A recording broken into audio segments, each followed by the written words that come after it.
जय हिंद साथियों। हम लोग बीपीएससी के थ्रू जो एग्ज़ाम हुआ था प्राथमिक शिक्षक परीक्षा 23/5/1999 को डिस्कस करेंगे। इससे पहले हमने 9 वीडियो बीपीएससी का जनरल स्टडी से रिलेटेड अपलोड कर दिए हैं इसी चैनल पर। जो नहीं देखे हैं वो देख लीजिए और अपडेट्स पाने के लिए हमारे वीडियो को हमारे यूट्यूब चैनल को सब्सक्राइब करिए, लाइक करिए और दोस्तों के साथ शेयर करिए। थोड़ा सा प्यार अपने तरफ से दिखा दीजिए।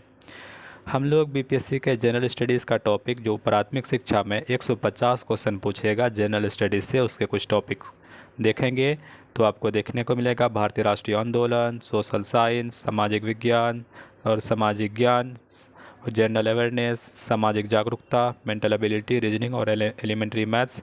कुछ मैथ्स के क्वेश्चन, गणित के क्वेश्चन होंगे।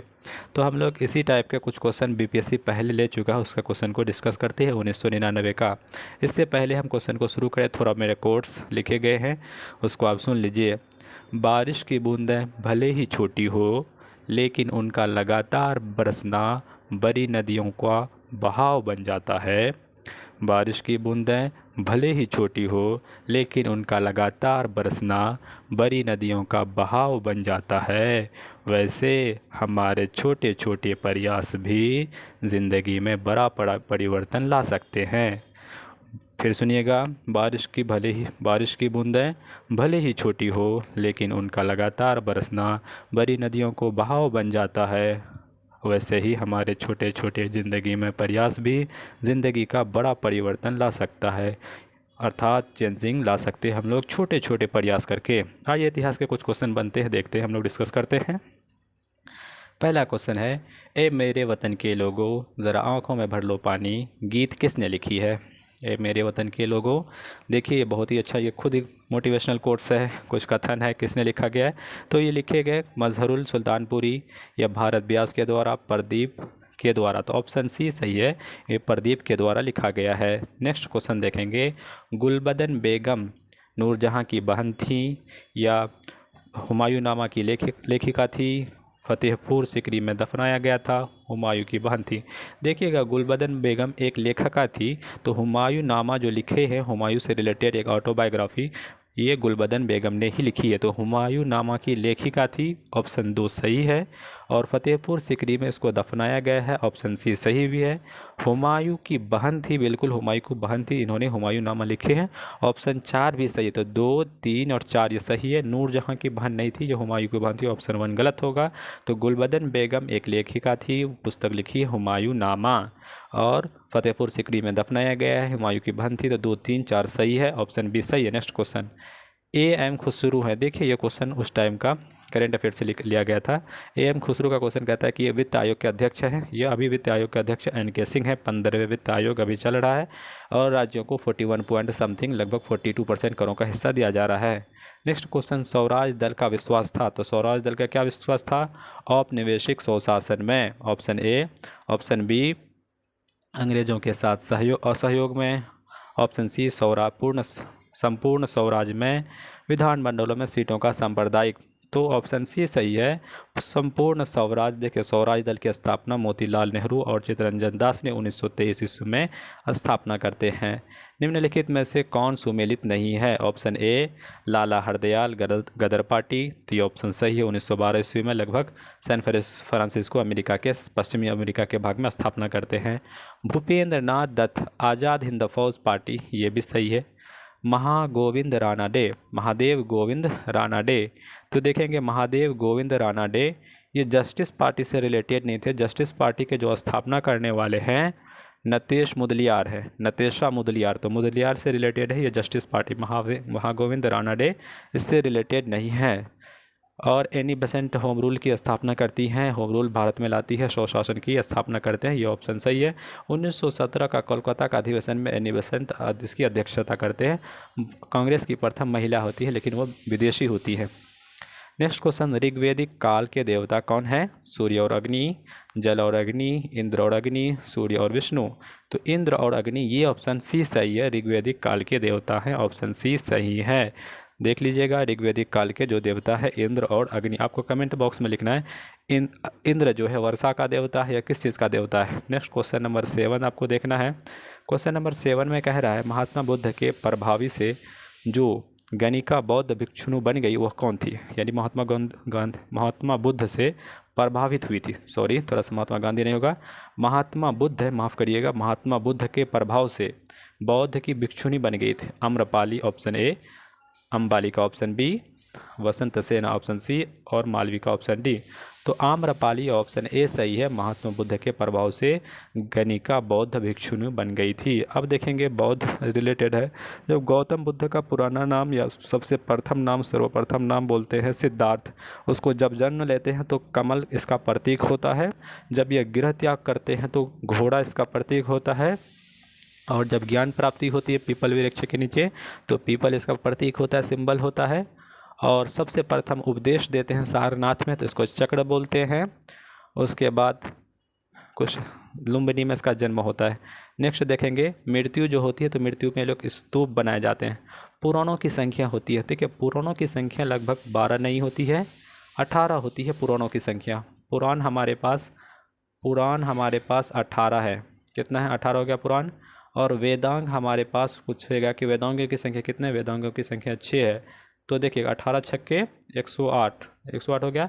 तो ये है उपनिषद की संख्या। अगर क्वेश्चन पूछे कि उपनिषद कितने हैं तो उपनिषद हमारे पास 108 है, 108। वेदांग कितने हैं तो वेदांग 6 हैं हमारे पास। और पुराण पूछे तो पुराण 18 हैं। पुराण की बात करें तो उपनिषद 108 है, पुराण 18 है और वेदांग हमारे पास 6 है। तो बहुत सारे पुराण महाराजा से रिलेटेड भी है। जैसे मत्स्य पुराण की बात करें तो मत्स्य पुराण आंध्र सातवाहन से रिलेटेड है, विष्णु पुराण मौर्य वंश से रिलेटेड है, वायु पुराण गुप्त वंश से रिलेटेड है, और मत्स्य पुराण प्राचीन, इसमें प्राचीनतम प्रमाणिक क्या कुछ अभिलेख मिले हैं, कुछ संकेत मिले हैं। सबसे पुराना है, इसके रचना करने वाले पुराण का है लोमहर्ष। और अग्नि पुराण में कृषि का व्याख्या किया गया है और राजतंत्र प्रणाली का व्याख्या किया गया है। कृषि का व्याख्या और राजतंत्र की व्याख्या अग्नि पुराण में किया गया। बीरबल का असली नाम क्या था? ताराचंद, मोहम्मद असलम, महेश दास या सूर्य चंद्र सेन। देखेंगे बीरबल का जो असली नाम है ताराचंद नहीं होगा, मोहम्मद असलम भी नहीं होगा, महेश दास। आपने बीरबल की खिचड़ी का कहानी सुने होंगे, तो बीरबल का असली नाम जो था, रियल नेम था महेश दास। चंद्रसेन, उसको थोड़ा सा चंद्र को हटा के रखते हैं, सूर्यसेन। सूर्यसेन ने 1830 में बीपीएससी क्वेश्चन पूछा है। ये बंगाल में एक था शस्त्रगार, वहाँ पे फैक्ट्री थी, आर्टिलरी की फैक्ट्री, उसको लूट लिया था। ये सूर्यसेन को कहते हैं क्या? दा के नाम से पुकारते हैं। नेक्स्ट क्वेश्चन देखते हैं। और उसको फांसी भी की सज़ा भी दी गई थी। वह पहला किला जो शिवाजी ने जीता था उसका नाम क्या था? पहला जी, शिवाजी से रिलेटेड क्वेश्चन पूछता है मराठा साम्राज्य, तो तोरण। ये ऑप्शन सही है, शिवाजी का पहला किला जो शिवाजी ने जीता था। अच्छा बताइए, शिवाजी से रिलेटेड कुछ बीपीएससी पहले भी हम अपने प्रीवियस ईयर क्वेश्चन में डिटेल से कहा था। पेशवा क्या होता है? ऑप्शन था प्रधानमंत्री या वित्त मंत्री। तो पेशवा क्या होते थे? प्रधानमंत्री होते थे। अब जो हमारे पिछले वीडियो नहीं देखे वो देख लीजिए, शिवाजी से किस टाइप का बीपीएससी क्वेश्चन बनाती है। टुंड्रा प्रदेश के एस्किमो लोगों के घर को क्या कहा जाता था? इज़्मा, पुर्त, इग्लू, कराल। तो देखिए टुंड्रा प्रदेश के लोग बर्फ़ में रहते हैं, बर्फ़ के इस टाइप का उल्टा यू फिगर का एक घर होता है। यहाँ पे आगे में थोड़ा सा दीवार होता है, जाने का रास्ता होता है जिसको दरवाज़ा बोलते हैं, और ये लोग इसी से जाते हैं और यहाँ पर 6 महीना तक अपना फूड को स्टोरेज कर लेते हैं और 6 महीना तक बर्फ़ में ये अपना खाना जीवन यापन करते हैं। ये लोग यहीं पे रहना पसंद करते हैं। और उसका एक विशेष प्रकार का एक ट्रेवलिंग करने का यंत्र होता है जिसको बोलते हैं स्लेज। इसको स्लेज खींचता है एक वहाँ के डॉग बोलते हैं, डॉग के द्वारा ही खींचा जाता है, उसका एनिमल होता है। नेक्स्ट देखेंगे, उस वास्तुकार का नाम बताइए जिसने चंडीगढ़ शहर का नक्शा बनाया। Option A Havell, option B Corbusier, option C Lloyd Wright, option C Sardar Pritam C. देखेंगे हावेल तो नहीं होगा, ली कार्बुजेर जो है, ली कार्बुजियर, इन्होंने ना चंडीगढ़ शहर को एक अच्छा से ढंग से बसाया है, नक्शा भी बनाया है। तो बता सकेंगे चंडीगढ़ शहर की स्थापना ली कार्बुजियर है। अब क्वेश्चन पूछेगा कि कोलकाता शहर को किसने बसाया, तो इसका आंसर होगा जॉब चार्नक। कैसे याद करेंगे? कोलकाता जॉब करने कौन गया, तो जॉब चार्नक ने कोलकाता को बसा दिया। नेक्स्ट क्वेश्चन देखेंगे, साइमन प्रतिवेदन पर विचार करने के लिए बुलाए गए 3 गोलमेज सम्मेलन में भाग लेने वाले प्रतिनिधि कौन थे? मतलब साइमन कमीशन जो होता है तो गोलमेज करता है, 3 गो राउंड टेबल करता है। गोलमेज मतलब राउंड टेबल का कॉन्फ्रेंस 1930, 1931 और लास्ट वाला 1932। अगर पूछेगा तीसरा वाला कब हुआ? 1932, दूसरा 1931, पहला 1930 में। तो कौन ऐसे नेता है कि तीनों गोलमेज सम्मेलन में भाग लिया? मदन मोहन मालवीय, इन्होंने नहीं लिया। महात्मा गांधी लिए थे, लेकिन वो दूसरा में 1931 ईस्वी में, क्योंकि प्रथम गोलमेज सम्मेलन में कांग्रेस की सहमति नहीं बनी थी। कांग्रेस सहमति दूसरा में बनी थी, जब लॉर्ड इरविन के बीच कुछ 11 सूत्री का मांग किया गया था और यहाँ पे जेल से कुछ रिहा कर दिया था, तब महात्मा गांधी अपना स्टेटस लेने के लिए गए थे, लेकिन फिर भी अपने झंडा को गिरने नहीं दिया। महात्मा गांधी आके बोले थे कि हमने अब कुछ लेकर नहीं आया, कुछ मतलब वहाँ से प्राप्त करके नहीं आया, लेकिन अपने देश को भी झुकने नहीं दिया था।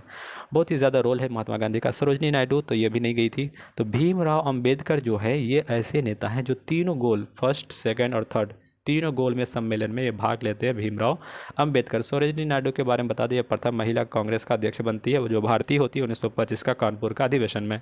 मदन मोहन मालवीय के बारे में थोड़ा बता दें। मदन मोहन मालवीय BHU जो जानते हैं आप लोग, बनारस हिंदू यूनिवर्सिटी, उन्होंने स्थापना किया मदन मोहन मालवीय। राष्ट्रगान जनगण मन के प्रणेता कौन है? जनगण मन के देने वाले कौन है? बंकिम चंद्र चटर्जी। नहीं, इन्होंने तो राष्ट्रीय गीत जो होती है वंदे मातरम, इसको लिखा है। और आनंद मठ इसकी पुस्तक है, जिसमें सन्यासी विद्रोह का डिस्कस किया गया है। आनंद मठ किसकी पुस्तक है? बंकिम चंद्र चटर्जी।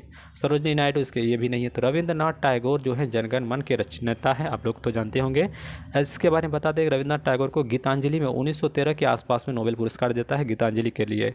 और बता दें कि जो जनगण मन है, इसको हमारा इंडिया जो अपनाता है, इसको अडॉप्ट करता है 24 जनवरी 1950 को। गीत को भी और गान को भी 24 जनवरी 1950 को। आपको कमेंट करना है, हमारा जो झंडा है, इसको झंडा को हम लोग ट्राई कलर में बोलते हैं, तिरंगा झंडा। इसको कब अपनाते हैं? जुलाई में ही अपनाते हैं। आप बोलेंगे कितनी जुलाई को अपनाता है? नेक्स्ट क्वेश्चन देखेंगे। और ये रविंद्रनाथ टैगोर के बारे में और एक फैक्ट बता दें कि इन्होंने बांग्लादेश जो है, अभी शेख मुजीब रहमान की जो बेटी है, उसका नाम अभी हमको याद नहीं आ रहा, हसीना नाम से, ऐसे कुछ हसीना नाम है, उसके भी देश का यानी बांग्लादेश का जो गान है, उसको भी गान का रचना करने वाले हमारा रविंद्रनाथ टैगोर है। हमें गर्व है अपने लेखक पर, राइटर पर। दिल्ली को भारत की राजधानी कब घोषित किया जाता है? 1857 में। तो इसमें बहुत ज़्यादा आंदोलन हो रहा था। इस टाइम अंग्रेज़ हमारे पास थे, तो राजधानी शिफ्टिंग करने का काम नहीं किया गया था। 1911-12 के आसपास में जब दिल्ली दरबार का 1910 में आयोजन किया जाता है, तब तो दिल्ली को भारत की राजधानी कोलकाता से हटा करके दिल्ली स्थानांतरित कर जाता है। 1919 इसमें क्या आता है? एक जलियांवाला बाग का हत्याकांड होता है 13 अप्रैल 1919 इसमें हुई। एक रॉलेट एक्ट आता है। 1930 के आसपास हम लोग सविनय अवज्ञा आंदोलन करते हैं, जिसमें महात्मा गांधी डांडी मार्च निकालते हैं। लगभग 24 दिन के लिए डांडी मार्च होता है, 6 अप्रैल से आसपास। नेक्स्ट देखेंगे आप भूगोल से क्वेश्चन। भूगोल भी है, BPSC के टीचर में सिलेबस में दिया है कि हम भारतीय भूगोल से क्वेश्चन पूछेंगे। भारतीय भूगोल और इन्वायरमेंट, पर्यावरण से। पहला क्वेश्चन है कि एक भूकंप का कोणार्क आवृत्ति तथा तीव्रता, भूकंप का आवृत्ति और तीव्रता नापने के लिए कौन सा यंत्र उपयोग करेंगे? Richter scale, Gutenberg scale, seismograph, हम्फोल्ड। देखिएगा, रिएक्टर स्केल भी रिलेटेड है भूकंप से, लेकिन सुइटेबल आंसर जब ग्राफ के आवृत्ति देखेंगे, तो आवृत्ति कौन देगा? एक ग्राफ ही देगा। तो ग्राफिकल रिप्रेजेंटेशन क्या होगा? सिस्मोग्राफ। ऑप्शन सी सही है। तो ये रिक्टर स्केल से भी हम लोग मापते हैं भूकंप का। बताइए आप क्या मापते हैं उससे? निम्नलिखित में से कौन सही नहीं है? तो हमको ये पहले पता चले सही कौन सा है। तिलैया बांध जो है बड़ाकर नदी पर, यह सही है, हजारीबाग जिला में। तेनू घाट स्वर्णरेखा नदी पर नहीं है। मैथान बांध दामोदर नदी पर है, भागलपुर के आसपास, ये सही है। तो 1 और 3 सही है, और पंचेत पहाड़ी इसमें नहीं है। तो 1 और 3, तिलैया बांध बड़ाकर नदी पर है, और मैथान बांध दामोदर भागलपुर में स्थित है। नेक्स्ट क्वेश्चन देखेंगे, सौर मंडल का सबसे बड़ा ग्रह। सौर मंडल का सबसे बड़ा ग्रह, बहुत क्वेश्चन रिपीटेड है, आपको ग्रह याद करना है, क्योंकि ये ज्योग्राफी का ऑप्शन है। हमको प्लानेट से रिलेटेड BPSC क्वेश्चन पूछा, BPSC मेंस में पूछा था कि बताइए सौर मंडल का मुखिया कौन होता है। मुखिया से क्वेश्चन बहुत ज़्यादा कंफ्यूज हो गया। तो मुखिया तो भाई पंचायत में होता है, सौर मंडल में कौन हो गया? तो मेन हेड कौन होता है? तो सूर्य होता है। बीच में कौन होता है? उसके बाद सारा ग्रह और रोटेशन करते हैं, मरकरी, वेनस, बुध, शुक्र, बृहस्पति, शनि, अरुण, वरुण, है कि नहीं। प्लूटो को 2006 में हटा दिया गया है खगोलविदों के द्वारा, 2006 में, क्योंकि वरुण के, नेपच्यून के ऑर्बिट में आकर। तो सबसे बड़ा ग्रह हमारे पास बृहस्पति है। बृहस्पति के बारे में बता दें, बृहस्पति से क्वेश्चन पूछेगा कि सबसे बड़ा है। इसका एक सबसे बड़ा उपग्रह है, इसको बोलते हैं गैनीमेड। क्या बोलते हैं? गैनीमेड। मंगल के पास 2 उपग्रह, जिसका नाम है फेबोस और डिमोस। मंगल को लाल ग्रह के नाम से जानते हैं। शनि के पास, शनि जो है पूरे सोलर मंडल का 2nd नंबर पर आता है, लार्जेस्ट में। सबसे ज़्यादा ग्रह शनि को ही, सैटर्न के लगभग 60 से 62-65 हो गया। पृथ्वी के पास सिर्फ एक ही ग्रह है, जिसको हम लोग चंद्रमा के नाम से जानते हैं। और चंद्रमा से रिलेटेड क्वेश्चन पूछेगा कि चंद्र ग्रहण कब होता है, सूर्य ग्रहण कब आता है। तो चंद्र ग्रहण तब होगा जब पृथ्वी आ जाता है चंद्रमा और सूर्य के बीच। सूर्य ग्रहण कब होगा? जब सूर्य और चंद्रमा के बीच पृथ्वी आ जाता है। सूर्य ग्रहण तब होगा जब सूर्य और पृथ्वी के बीच चंद्रमा आ जाता होगा। नेक्स्ट क्वेश्चन देखते हैं। तो इस टॉपिक से ऐसा क्वेश्चन पूछेगा, सूर्य ग्रहण चंद्र ग्रहण, इस टॉपिक को अच्छा से क्लियर करेंगे। नेक्स्ट क्वेश्चन, भारत का संविधान का, अब देखिए पॉलिटी से क्वेश्चन, पॉलिटी भी दिया है, राज्य व्यवस्था क्वेश्चन देगा बीपीएससी, सामान्य जागरूकता, सामान्य विज्ञान और सामान्य सामाजिक विज्ञान। भारत का 74वां संविधान संशोधन पंचायती राज, तो बता दें पंचायती राज 73वें संविधान संशोधन में जोड़ा गया है। दल बदल तो अनुसूची 10 में आयाराम गयाराम को देख करके राजीव गांधी सरकार ने अनुसूची 10 जोड़ा गया। तो उसके बाद मतदाता की उम्र घटाकर 18 वर्ष किया गया। तो लगभग 61वें संविधान संशोधन में ऐसा किया गया। शहरी पंचायती संशोधन, तो ये संस्थान में नगर पालिका रिलेटेड है, 74वें संशोधन। तो 20 का आंसर डी सही है, ऑप्शन डी 74वां संविधान संशोधन शहरी स्थानीय संस्थाओं से रिलेटेड। अब देखिएगा कुछ कह रहा है कि सूची संविधान की और विषय, आपको हम बता देते हैं, हम अपने इसी वीडियो चैनल पर पॉलिटी का एक महामैराथन क्लास ली है जिसमें सारी अनुसूची को डिस्कस किया गया और अच्छा से बीपीएससी के जितने भी क्वेश्चन प्रीवियस ईयर के क्वेश्चन हैं सारा टॉपिक हमने डील किया है अच्छा से। अब उस महामैराथन को थोड़ा सा एयरफोन लगा करके किसी भी टाइम सुन लीजिए, बहुत फ़ायदा होगा सारे एग्जाम के लिए, बिहार के, यूपीएससी के, बीपीएससी के। उस टॉपिक से बाहर कोई क्वेश्चन आ ही नहीं सकता। हमने टॉपिक लगभग 40 टॉपिक का डिस्कस किया है, उसमें से 20-25 को टॉपिक को इंपॉर्टेंट बताए हैं, आप उसको देखिए। और हमारा वीडियो अगर पसंद आता तो थोड़ा सा अपना प्यार दिखाने के लिए लाइक करिए और सब्सक्राइब कर दीजिए। तीसरा देखिएगा, तीसरा अनुसूची किस बात का करता है? चौथा अनुसूची में कहता है कि ये क्या करेगा, शपथ और घोषणा पत्र की बात करेगा। 8वीं अनुसूची में तो भाषाएं, 8वीं अनुसूची का क्या होगा, ऑप्शन ए भाषाएं। 10वीं अनुसूची में दल बदल, तो देखिए दल बदल 2 हो जाएगा। तीसरा अनुसूची में क्या करेगा, शपथ पत्र, सॉरी। और चौथा अनुसूची में करेगा राज्यसभा में सीटों का बंटवारा। चौथा में हमने आपको गलत बता दिया था, एक बार माफ़ करिएगा। चौथा अनुसूची में राज्यसभा में सीटों का बंटवारा से। तीसरा अनुसूची में है शपथ पत्र और घोषणा पत्र। नेक्स्ट क्वेश्चन देखेंगे, ऑप्शन सी सही है। नेक्स्ट कहता है कि भारत में राज्य और केंद्र शासित प्रदेश कितना है। सीटीएट में ऐसा क्वेश्चन बहुत ज़्यादा आता है, तो सीटीएट में टीचर से रिलेटेड है और आप कहीं भी टीचर बनिएगा तो आपको पता होना चाहिए कि भारत में कितने राज्य। ये डाटा आउटडेटेड है। अभी हमारे पास 28 राज्य हैं और 9 गो यूनियन टेरिटरीज है। पहले 7 था, अब 2 बढ़ गया, एक लद्दाख और जम्मू कश्मीर। आप हमारे ज्योग्राफी का महामैराथन देख सकते हैं, सारे बीपीएससी का हमने ज्योग्राफी को कराया, डिटेल से करवाया। महेश और कुमार वर्णवाल का भी हम ज्योग्राफी का पहला चैप्टर, भारत का लोकेशन, भारत के राज्य, भारत के केंद्र शासित प्रदेश, भारत के चैनल, बहुत अच्छा से डिटेल से किया गया। जो नहीं देखें और देख लीजिए, बहुत समझ में आ जाएगा। कन्फ्यूशियस का असली चीनी नाम क्या था? तो लगता है ये चीनी नागरिक है, लोजाओ, वुआंग, कंजुजू, वेंगजू। तो 23 का ऑप्शन क्या हो जाएगा, ऑप्शन ए लोजाओ। तो देखिएगा 23 का ऑप्शन सी है कंजुजू। क्या होगा, ऑप्शन सी दिया है कि इसका असली नाम, वैसे याद नहीं रखेंगे। अर्थव्यवस्था में सही कथन कौन है? बिहार में प्रति 1000 पुरुषों के लिए 912 महिलाएं हैं जो राष्ट्रीय औसत से अधिक हैं। बिहार में प्रतिवर्ष मील जनसंख्या घनत्व 500 है। ये उस टाइम का डाटा था, ऑप्शन बी ही उन्होंने सही माना है, तो हम ऑप्शन बी को लेकर चलते हैं। लेकिन जब डाटा आ जाएगा तो हम आपको अपडेट कर देंगे। नेक्स्ट क्वेश्चन देखते हैं। नेक्स्ट क्वेश्चन देखेंगे कि यदि पूंजी स्टॉक अस्थायी है तो मूल्य ह्रास क्या होगा। देखिएगा पूंजी और स्टॉक से रिलेटेड क्वेश्चन पूछ दिया तो ये नीचा हो जाएगा, ऑप्शन बी सही होगा। अब विज्ञान से क्वेश्चन देखेंगे। बीपीएससी ने कहा कि हम सामाजिक विज्ञान सोशल साइंस पूछेंगे और जनरल साइंस पूछेंगे, साधारण साइंस। तो जनरल साइंस का कैसे क्वेश्चन कहता है, एक दोलन करते लोलक की स्थितिज ऊर्जा कहाँ पर अधिकतम होंगी। सपोज करिए कि ये दोलन है, ये यहाँ से यहाँ आएगा, ये पॉइंट से यहाँ आई, फिर यहाँ से आई, ये इनिशियल हो गया, ये मिडिल पॉइंट हो गया, ये फाइनल हो गया। ये इसको इनिशियल मानिए, ये इसको मिडिल मानिए, मध्य अवस्था बोलते हैं, और ये बोलते हैं फाइनल पॉइंट। तो मध्य अवस्था तथा दाएं किनारे के मध्य अवस्था तथा बाएं किनारे के मध्य। तो चरम अवस्था पर, सबसे ज़्यादा चरम अवस्था पर लोलक की स्थितिज ऊर्जा कहाँ पर होगी, चरम अवस्था पर। ऑप्शन सी सही है। नेक्स्ट क्वेश्चन देखेंगे, वह पहला भारतीय जो अंतरिक्ष की परिक्रमा कर सका था। तो कौन होगा सबसे पहला भारतीय? स्क्वाड्रन लीडर राकेश शर्मा, ये बिल्कुल सही है। बछेंद्री पाल तो माउंट एवरेस्ट से रिलेटेड है।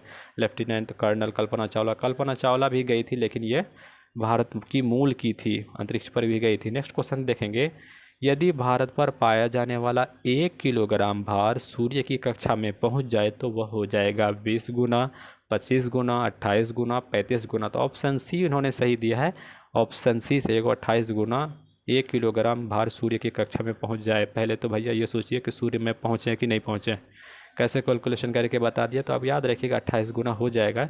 28 का उन्होंने डिस्कशन किया है, थोड़ा हम आपको बता दें। वो बताता है कि सूर्य के लिए व्यास जो होता है, सूर्य का व्यास 1.4 इंटू 10⁶ होता है। तो द्रव्यमान होता है 1.999 इंटू 10⁻30 kg। तो इस तरफ पृथ्वी के लिए व्यास जो होता है 1.3 इंटू 10⁴, द्रव्यमान होता है 6×10⁻24 अनुमान था। और G/GE ले लिया तो बराबर होता है MS/ME इंटू RE/RS। इस तरह से कैलकुलेशन करके 28 निकाल के दिखाया है। अब देखते हैं 29 क्वेश्चन। व्याघ्र नामक औषधि प्रयोग में लाई जाती है। देखिएगा, वियाग्रा नाम से बहुत फेमस है। एड्स के इलाज में नहीं, एड्स से तो वायरस होता है, इलाज का इलाज पॉसिबल थोड़ा बहुत कम ही है। फिर कहता है पुरुषों के नपुंसकता को मिटाने के, बिल्कुल वियाग्रा बहुत फेमस है, लोग इस्तेमाल करते हैं। नेक्स्ट क्वेश्चन देखेंगे। बूझे चूने का रासायनिक सूत्र क्या था? माफ़ करिएगा, बूझा चूना का रासायनिक सूत्र क्या होगा? CSO4 whole 2H2O। तो ये नहीं होगा, CaO नहीं होगा, CSO3 नहीं होगा, Ca whole OH2 option D सही होगा। ये बूझे चूने का रासायनिक सूत्र है, केमिकल फॉर्मूला है, आपको याद रखना है। केमिकल पूछता है, जैसे ब्लीचिंग पाउडर का पूछ देगा, जिप्सम का पूछ देगा, जैसे वो वाला जो फॉर्मूला है या तो जिप्सम का होगा या प्लास्टर ऑफ पेरिस का होगा, ऑप्शन ए वाला। नेक्स्ट क्वेश्चन देखेंगे। निम्न में से किसके हृदय में 3 भाग होते हैं? देखिए, इंसान में तो 4 होता है, 4 चैम्बर होता है, हम लोग बोलते हैं। एक अलिंद और निर्दय, अलिंद और निलय, दायां अलिंद दायां निलय, बायां अलिंद बायां निलय।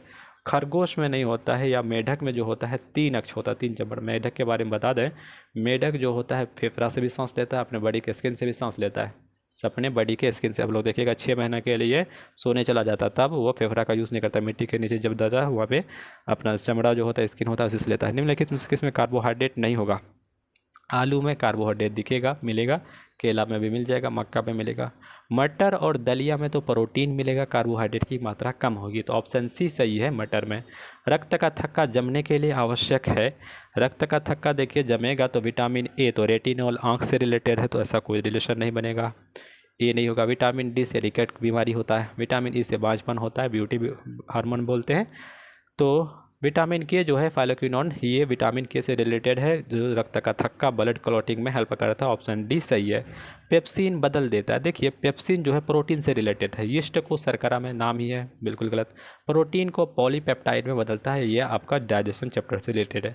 पेप्सिन क्या करेगा? प्रोटीन को पेप्टाइड में बदल देगा। नेक्स्ट क्वेश्चन देखेंगे। वायरस के द्वारा होने वाला रोग, वायरस इन्फ्लुएंजा, ऑप्शन ए सही है। मलेरिया प्रोटोजोआ से होता है, हैजा कोलेरा होता है, पेचिस जो होता है, आप बताइए कमेंट में किससे होता है? प्याज है, बताइए प्याज क्या होगा? एक परकंद राइजोम, एक कंद, एक शल्क कंद, बिल्कुल बल्ब के जैसा होता है, तो इसको बोलते हैं शल्क कंद, ऑप्शन सी सही है।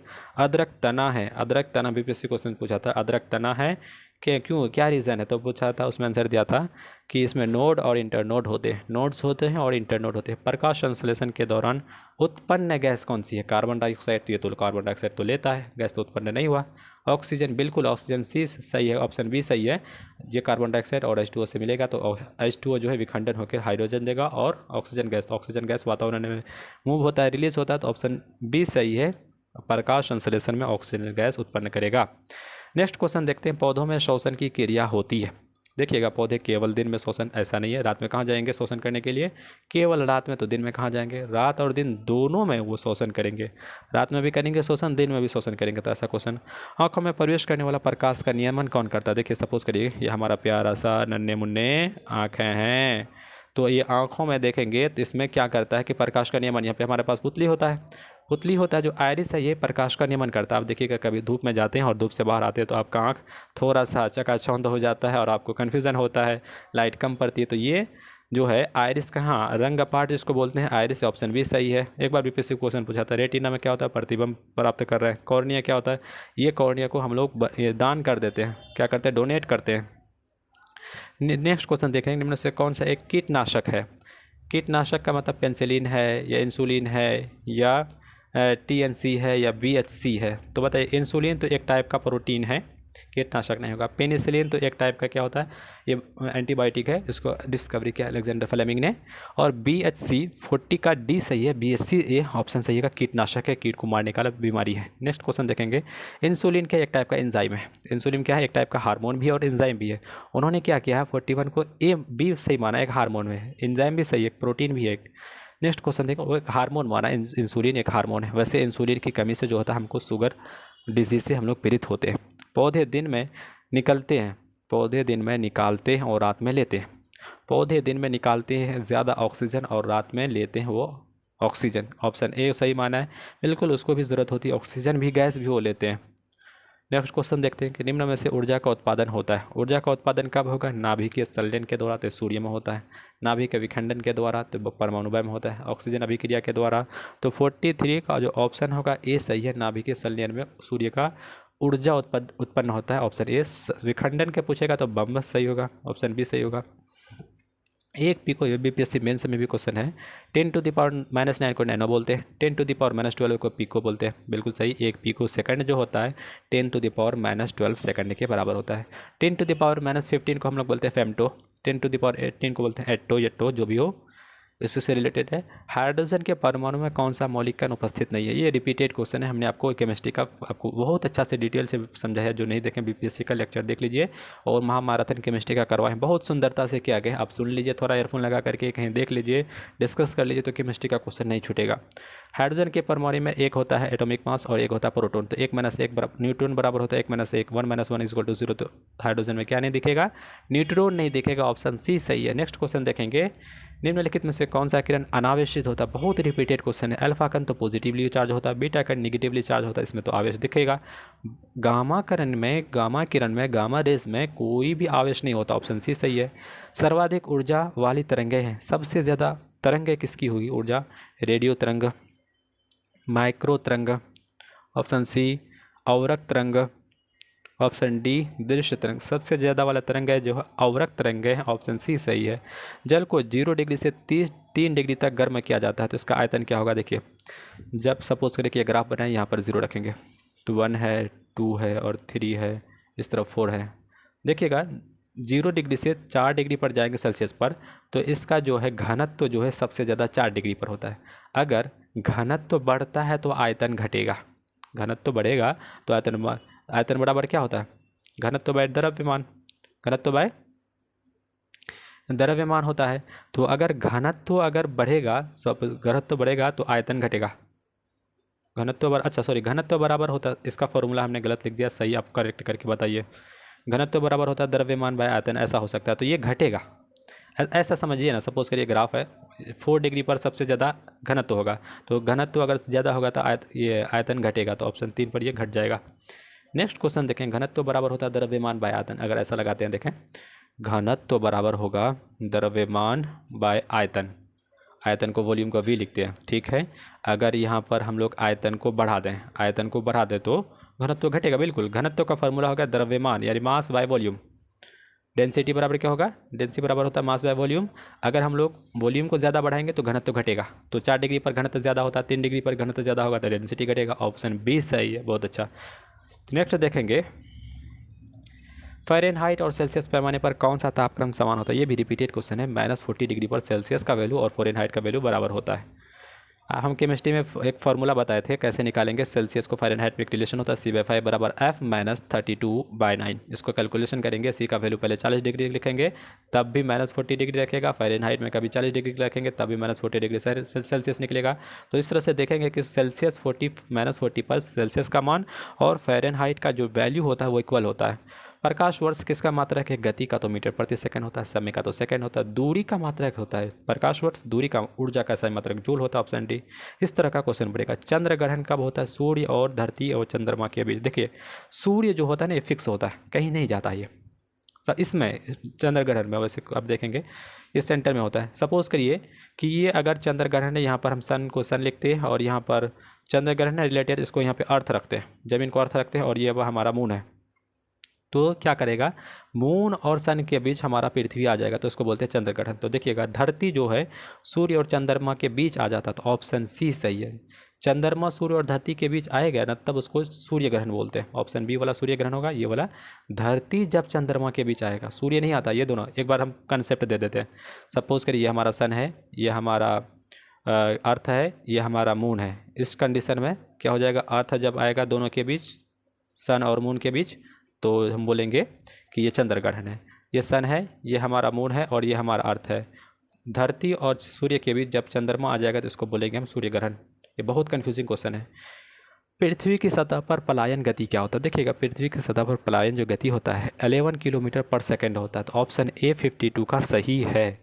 यानी कि पलायन वेग एक फिजिक्स का क्वेश्चन है, 11.2 किलोमीटर पर सेकंड होता है। किसी भी वस्तु को अगर इतनी स्पीड से हम लोग पुश कर दें अपर की ओर तो वो पलायन करती रहेगी। ये पैराबोलिक मोशन से रिलेटेड है। रासायनिक यौगिक का एक उदाहरण है, देखिए रासायनिक यौगिक यानी कंपाउंड की बात करेंगे, ऐसे भी क्वेश्चन पूछेगा, रासायनिक मिश्रण की बात पूछेंगे, कंपाउंड की बात पूछेगा और तत्व की बात पूछेगा। तो वायु एक टाइप का मिश्रण है, दूध भी एक टाइप का पायस है या मिश्रण बोल सकते हैं थोड़ा बहुत, मिट्टी भी बहुत सारे पार्टिकल का, ग्रेवल का, स्मॉल पार्टिकल्स का ये मिश्रण है। जल जो है हाइड्रोजन और H2O का एक कंपाउंड है, दो से अधिक तत्वों का समान मिश्रण बोल सकते हैं या इक्वल जो भी हो। जो जल जो है एक टाइप का यौगिक है, इतना समझिए। जंग लगने पर लोहे का भार घटेगा, ये बीपीएससी में हाल फिलहाल में सरसेटवी जो हुआ था ना इसका, और सरसेटवी करसेटवी में बीपीएससी क्या कहता है, ऑप्शन बढ़ता है, पहले घटता फिर बढ़ता है। तो बताइए क्या होगा, जंग लगने पर तो लोहे का भार बढ़ेगा। बीपीएससी ने ऑप्शन दिया था और बीपीएससी का बहुत ज़्यादा मजाक उड़ाया गया था। उन्होंने उसके क्या कर दिया था कि पहले बढ़ता है फिर घटता है, इसको दे दिया पहले बढ़ेगा फिर घटेगा, तो उन्होंने इसको सही माना था। लेकिन बाद में सेलेक्ट किया कि लोहे, पहले इसका आंसर क्या सुन लीजिए कि जंग लगने पर लोहे का जो भार है वो बढ़ेगा, तो ऐसा ना हो फिर बाद में घटेगा, ऐसा भी हो सकता है, उन्होंने ऐसा भी दिया है। तो ऑप्शन ए को उन्होंने सही माना, इतना याद रखिएगा, जंग लगने पर लोहे का भार घटता है। निम्नलिखित में से कौन सा रासायनिक परिवर्तन है जिसमें कुछ बनेगा प्रोडक्ट, विद्युत बल्ब का जलना, बताइए।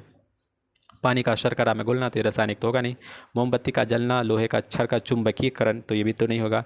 तो 55 को उन्होंने ऑप्शन सी को दिया है, मोमबत्ती का जलना। बताइए, वैसे अगर मोमबत्ती का अगर पदार्थ नया पदार्थ बन रहा है तब तो हम लोग बोल सकते हैं कि ये केमिकल चेंज है। विद्युत बल्ब का जलना फिर बुझ जाएगा मुझ जाएगा, तो ये फिर कोई बदलाव, कोई प्रोडक्ट बना ही नहीं, कुछ उत्पाद तो बना ही नहीं। पानी का शर्करा में घुलना, घुल जाएगा, पानी को हम लोग वाष्पीकरण कर लेंगे और शर्करा को निकाल लेंगे। इस तरह से ये ऑप्शन सी दिया कि मोमबत्ती का जलना। चुंबकीकरण में तो लोहा में कुछ पर उत्पाद तो बनेगा नहीं। चूने की पुताई से उत्पन्न चमक किसके बनने से होती है? देखिए, चूना के लिए हम लोग चूने का जो लेंगे पुताई करते हैं तो कैल्शियम कार्बोनेट CuCO3। अंडा में क्या होता है? कैल्शियम कार्बोनेट होता है, अंडा में कैल्शियम मार्बल का फॉर्मूला क्या होता है? Calcium carbonate. बायोगैस का अवयव क्या होता है? देखिए, बायोगैस का जो मुख्य अवयव होता है तो मीथेन होता है। हमने इसको भी केमिस्ट्री में करवाया, हाइड्रोजन सल्फाइड का। कार्बन मोनोऑक्साइड तो बहुत हार्मफुल होता है, बायोगैस कहाँ से हो जाएगा? हाइड्रोजन जो है ये हमारे लिए एक फ्यूचर का एक ईंधन है, हम लोग इसको बचा के रखते हैं, हमको कंजर्व करना है किस तरह से, एक मेथड, क्योंकि ये बहुत महंगा है, इसका निकालना ही बहुत महंगा निकलता है, इसलिए हम लोग उसका यूज़ नहीं कर पा रहे हैं। यूरेनियम हो गया, कार्ब, ये सब हाइड्रोजन हो गया, ये सारे हमारे लिए फ्यूचर का एक ईंधन है। ऊर्जा का नवीकरणीय स्रोत कौन है जिसमें रिन्यूएबल होता रहेगा? पेट्रोलियम, ये तो खत्म हो सकता है, कोयला भी खत्म हो सकता है, प्राकृतिक गैस भी कभी ना कभी खत्म हो सकता है। जो बार बार रिन्यू हो जाए, नवीकरण हो जाए, तो सूर्य ही है। 58 का ऑप्शन डी सही होगा, जो ये नवीकरणीय स्रोत है। विटामिन B2 क्या? बहुत क्वेश्चन विटामिन से पूछता है, आप देखेंगे मेरे प्रीवियस वीडियो में। विटामिन B2 को थायमीन, बिल्कुल है। B1 का नाम है थायमिन, B2 का नाम है राइबोफ्लेविन, विटामिन ए का नाम है क्या? रेटिनॉल। विटामिन बी का नाम तो दे दिया बहुत सारा, B1 B2 B3। Vitamin B6 का नाम है पायरोडॉक्सिन, है ना। तो 12 विटामिन B12 को तो है कार्बो, ऐसे भी कार्बो ऐसे कुछ बोलते हैं, कार्बोक्सी। B12 को बी कम्प्लेक्स बोलते हैं। दूध में उपस्थित प्रोटीन है, तो दूध में कौन है? केसीन, इसके कारण दूध का रंग पीला होता है। थायमिन जो होता है बताइए किस में मिलता है? इंसुलिन एक टाइप का हार्मोन है, आपको बता दिए। एल्बुमिन, ये भी हम बताएं किसी चीज़ में, एल्बुमिन। तो थायमिन कहाँ पे मिलता है आपको कमेंट बॉक्स में लिखना है सबके बारे में। श्वेत क्रांति किससे रिलेटेड? तो आपको बता दें, श्वेत क्रांति दूध क्रांति से रिलेटेड। दूध में जब बहुत ज़्यादा प्रोडक्शन किसने करवाया था? तो वर्गीज कुरियन नाम का एक फेमस प्रसिद्ध व्यक्ति, उन्होंने करवाया था। भोपाल गैस में सर्वाधिक विषैला गैस का है मिथाइल आइसोसाइनाइड। इड कर दिया तो इन्होंने ये से गलत कर दिया, मिथाइल आइसोसाइनेट, MIC बोलते हैं, साइनेट हुआ था। ये ऑप्शन बी सही है। भोपाल गैस लगभग 1983 ईस्वी में हुई थी, ये NCERT में अच्छा से डिस्कस किया गया है। रक्त में हेमोग्लोबिन में कौन सा तत्व होता है? कैल्शियम नहीं, ये तो हड्डी में होता है। लोहा, बी बिल्कुल सही है जी। देखिए, मैग्नीशियम दिया ऑप्शन, मैग्नीशियम होता है क्लोरोफिल में। आयोडीन होता है ग्वाटर में, ग्लैंड में, ठीक है। इसको अगर आयोडीन नहीं मिलेगा तो हमको ग्वाटर हो जाएगा, उसी से रिलेटेड है। निम्नलिखित में से कौन सा वायु प्रदूषक नहीं है? देखिए, ये क्वेश्चन हमने बहुत ढूंढा और इसमें कहता है कार्बन मोनोऑक्साइड वायु प्रदूषक है। कार्बन सल्फाइड, ये भी है। सल्फर डाइऑक्साइड, SO2 भी है। कार्बन डाइऑक्साइड जो है ना, एयर पोल्यूटेंट नहीं पाया जाता, इसलिए नहीं पाया जाता कि ये देखियो हमारा वायुमंडल में तो है, ये तो हमको हीट देता है। क्या कर देता है? इससे हमारा बर्फ़ का जो पहाड़ जो यहाँ पे जमे हुए हैं, कप्स है बर्फ़ के बहुत बड़े ज़्यादा, ये इससे पिघल रहे हैं, ठीक है। लेकिन अगर ये नेचुरली पाया तो जाता है, तो ऑप्शन सी सही माना कि वायु प्रदूषक नहीं है। इसमें बच्चा बहुत कंफ्यूज कर जाएगा, हाइड्रोजन गैस कर देगा।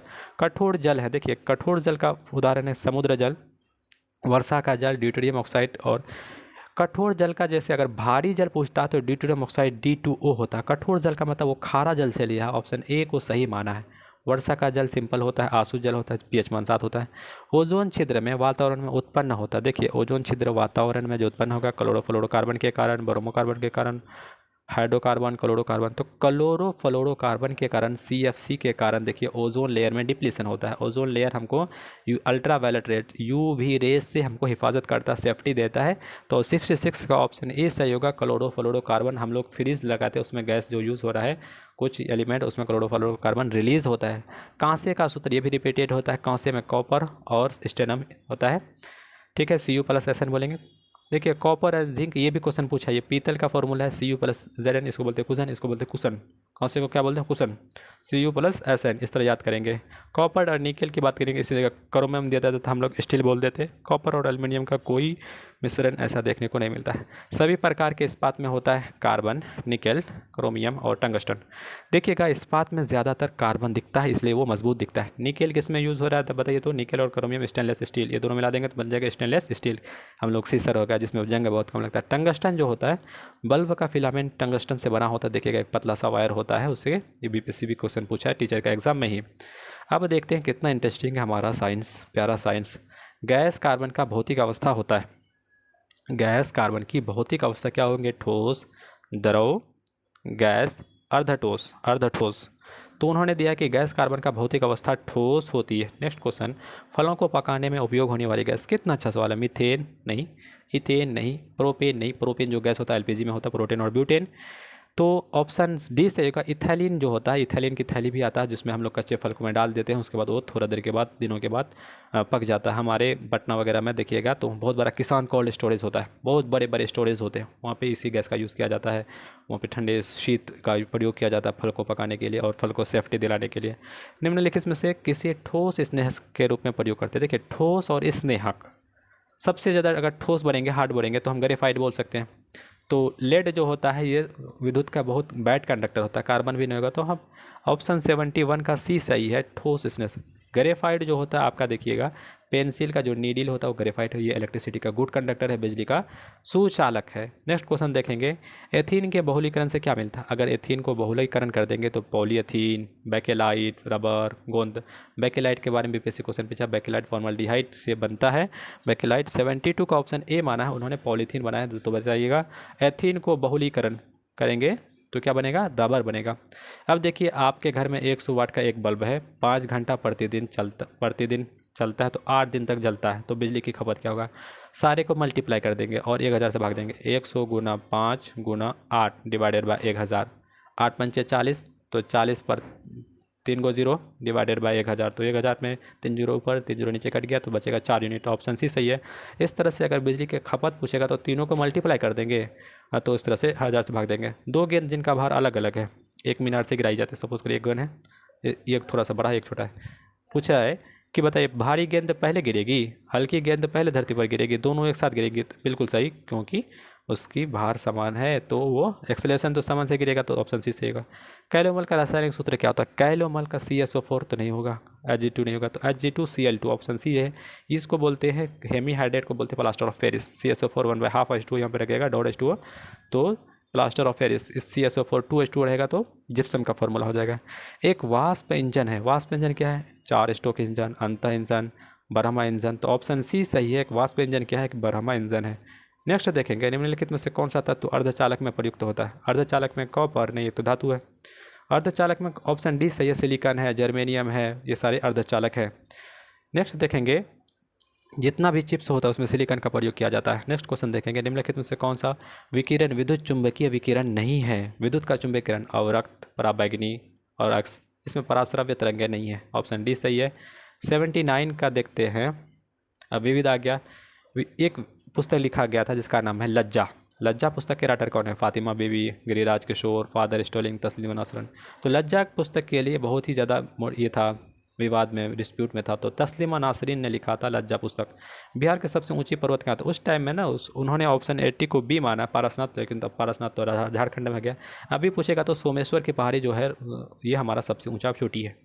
नेक्स्ट क्वेश्चन, निम्नलिखित में से कौन एक जिले में भोजपुरी नहीं बोला जाता है? पलामू में, शाहाबाद में, दरभंगा में, चंपारण में। तो दरभंगा एरिया थोड़ा बहुत, उसमें भोजपुरी नहीं बोला जाता है उस टाइम के दौरान। वह सही कालक्रम पहचाने जिसमें निम्नलिखित में से बिहारियों के मुख्यमंत्री का पद संभाला। उस टाइम में जो तब पद थे तो ये थे 22वें 23वें 24वें को उस टाइम का 1999 का जो चीफ मिनिस्टर था उस ड्यूरेशन में जो बने थे उसको दे दिया था। तो ऑप्शन डी सही होगा। नेक्स्ट क्वेश्चन, सार्क देशों का 11वां देखिए सम्मेलन का आयोजन सार्क को बोलते हैं।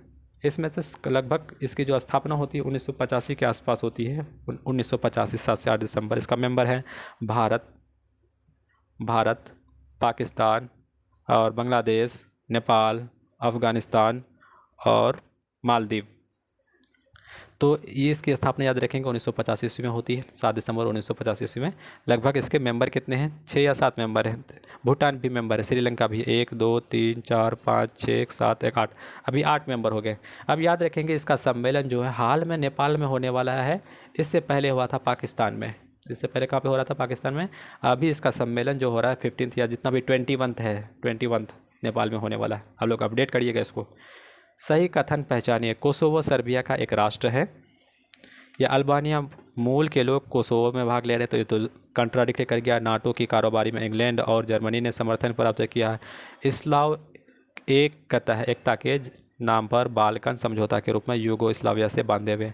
इसमें से ऑप्शन 1 और ऑप्शन 4 सही है कि कोसोवो सर्बिया का एक प्रांत है, और 4 में कह रहा है कि स्लाव एकता के नाम पर बाल्कन समझौता रूस को यूगोस्लाविया से बांधे हुए हैं। नेक्स्ट क्वेश्चन देखेंगे और कुछ ही क्वेश्चन है। अगर वीडियो आपको पसंद आता है तो हमको सपोर्ट करने के लिए, आप अपना प्यार दिखाने के लिए थोड़ा सा सब्सक्राइब कर लीजिए, अपने दोस्तों के साथ शेयर कर दीजिए, लाइक का भी बटन दबा दीजिए। नेक्स्ट क्वेश्चन देखते हैं कि अग्नि 2 का सफल परीक्षण कब किया गया। देखिएगा, अग्नि 2 का सफल परीक्षण 1998 के आसपास किया है। और सॉरी, अग्नि 2 नहीं, परीक्षण जो क्या तो द्वितीय परीक्षण पोखरण वाला दूसरा पूछेगा तब 1998, प्रथम 1974 के आसपास। अग्नि 2 उस टाइम में उड़ीसा के बालासोर से किया गया था, थोड़ा माफ़ करिएगा। अग्नि 2 का सफल परीक्षण कहाँ किया गया? उड़ीसा के बालासोर जिला से, व्हीलर द्वीप से सबसे ज़्यादा। निम्नलिखित में से कौन सम्मिलित नहीं है? अग्नि का जो मारक क्षमता 2000 के आसपास होता है। नाग का टैंक को ध्वस्त कर सकता है नाग। त्रिशूल क्या कर सकता है? ज़मीन से आकाश में मार गिरा सकता है। और 86 का इन्होंने ऑप्शन क्या दिया है? डी दिया है कि आकाश जो आकाश से ज़मीन में मार सकता है, नहीं, ज़मीन से आकाश में मार सकता है। आकाश से ज़मीन में कैसे मारेगा? ये ऑप्शन डी गलत है। आप भी कमेंट बॉक्स में लिखें कहाँ क्षमता कितना है। मंगल ग्रह पर सर्वप्रथम उतरने वाला यान क्या है? देखिएगा, मंगल ग्रह पर हम एक ग्रह भेजते मार्स ऑर्बिटर मिशन भेजे थे, जो फेल्यूर हो गया, जो भी कुछ हो। तो सबसे पहला यान जो उतरा था सोयूज था। ऑप्शन डी सही है। स्पुतनिक तो पहला उपग्रह जो रसिया से रिलेटेड है, चैलेंजर नहीं है, पाथफाइंडर नहीं है। सबसे पहले मंगल ग्रह पर उतरने वाला यान सोयूज था। आपको बता दें मार्स ऑर्बिटर हम लोग PSLV C-25 से हम लोग भेजे थे, जो थोड़ा सा मतलब सफलता नहीं मिल पाई, ऐसा कह सकते हैं। फिर भी हम लोग योजना बना रहे हैं। अब देखेंगे मंगल ग्रह का 2 उपग्रह फेबोस और डेमोस। बैंकिंग सुधार समिति 1998 के अध्यक्ष कौन थे? तो बैंकिंग सुधार समिति का जो थे अध्यक्ष नरसिम्हा राव थे। ऑप्शन सी सही है। डॉक्टर राजा चलैया के बारे में बता दें, ये कर सुधार समिति के अध्यक्ष थे। कर सुधार समिति किसे? चलैया से। समिति क्वेश्चन पूछता है।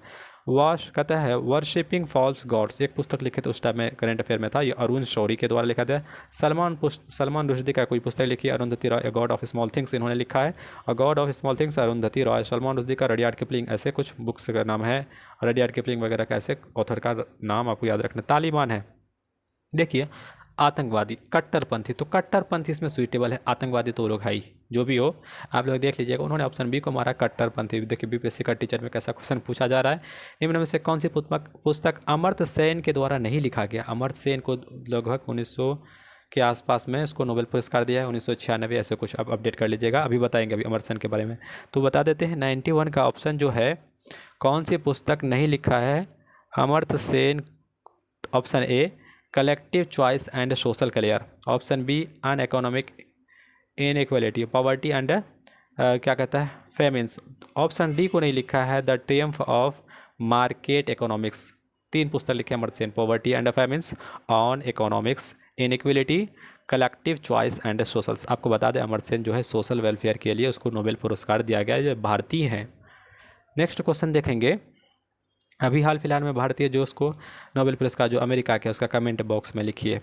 विश्व प्रेस परिषद संघ 2002 का अध्यक्ष, तो 2002 का था, ये आउटडेटेड हो गया। नेक्स्ट क्वेश्चन देखते हैं, समुद्र तल से सबसे नीचा, दुनिया के सबसे निचले भाग में स्थित देश, समुद्र तल से नीचे, समुद्र तल से चिली, जॉर्डन, श्रीलंका। तो हॉलैंड ऑप्शन बी था उस टाइम का, तो उन्होंने बी को माना, तो हम बी चलते हैं।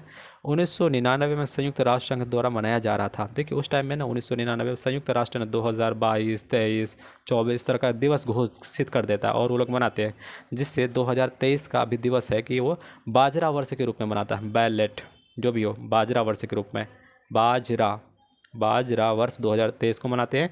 उस टाइम में ना विरुद्ध वर्ष के रूप में मनाया था। आपको ये याद नहीं रखना, 2023 का याद रखना। अगर आप करंट पर पढ़ते हैं तो 2024 का, 25 का जब भी डिक्लेयर किया होगा तो आप कमेंट बॉक्स में लिख दीजिए। उस देश को पहचाने जो अपनी जनसंख्या के लिए सबसे अधिक खाद्यान्न का आयात करता है। बांग्लादेश, जापान, मिस्र। उस टाइम का अपडेटेड में था, ऑप्शन सी को सही माना है। तो हम लोग आगे पढ़ते हैं।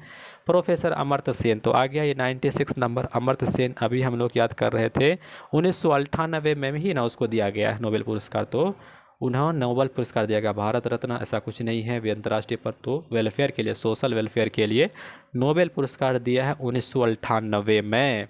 उन्होंने पुस्तक भी लिखा, आपको हम बता दिए कौन कौन पुस्तक लिखे हैं।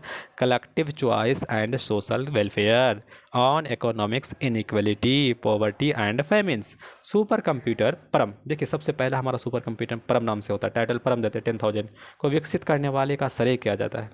चिदम्बरम, ये तो वित्त विभाग से रिलेटेड है। कस्तूरी रंगनी भी नहीं है। डॉक्टर विजय भाटकर को परम 10,000 को विकसित करने का श्रेय दिया जाता है। हमें गौरव की बात है, हम लोग सुपर कंप्यूटर को डेवलप कर चुके हैं। वह भारतीय बल्लेबाज जिसने एक दिवसीय क्रिकेट में 8,000 रन को स्कोर किया था उस टाइम में। उन्होंने ऑप्शन 98 का उन्होंने डी माना है। तो आप देख लीजिएगा मोहम्मद अजहरुद्दीन को, इसको अपडेट कर लीजिएगा। नेक्स्ट क्वेश्चन कहता है कि एस चंद्रशेखर को भौतिकी के किस विधि के लिए नोबेल पुरस्कार दिया। ऑप्शन ए भूभौतिकी, जियो फिजिक्स नहीं, न्यूक्लियर फिजिक्स ये भी नहीं, नाभिकीय भौतिकी नहीं, खगोल भौतिकी इसको दिया है। याद रखेंगे चंद्रशेखर, एस चंद्रशेखर। कब दिया गया था याद रखेंगे 1983 ईस्वी में इसको नोबेल पुरस्कार देखे। तो दोस्तों हमने 1999 का 23/5/1999 के क्वेश्चन को सारा को हमने डिस्कस किया अच्छा से। अगर ये वीडियो आपको पसंद आता है तो हमें सपोर्ट और आपका प्यार दिखाने के लिए वीडियो को सब्सक्राइब कर लीजिए, वीडियो को लाइक भी करिए और शेयर करिए दोस्तों के साथ। और और ये PDF लेना है तो हम अपना व्हाट्सएप ग्रुप का लिंक इस कमेंट बॉक्स में कर देंगे, आप वहाँ जा कर के ग्रुप से ज्वाइन हो जाइए और हमें मैसेज भी कर सकते हैं। थैंक यू सो मच, धन्यवाद।